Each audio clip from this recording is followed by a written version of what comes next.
再来看彰中道台北捷运中校复兴站的外口，有一个桥都摆停伫路口，等要驶弯的民众哦，莫名其妙和一个查甫人拍着伤，这个受害者已经提出告诉，警方嘛抓到这个嫌犯哦，佮发现讲伊是一个通缉犯。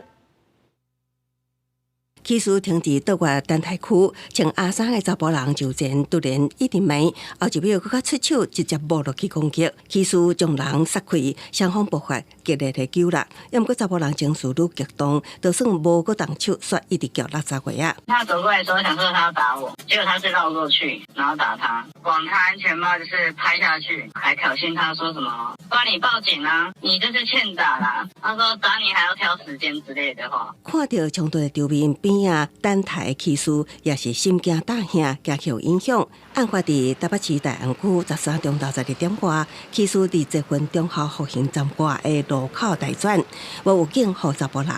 伫街路随机攻击。警方协报到场，抓到45岁姓朱的查甫人，伊讲去互起诉纠调喙暗，所以就前理论。也毋过警员对这个讲法有疑问，有愿会继续厘清详细案发原因。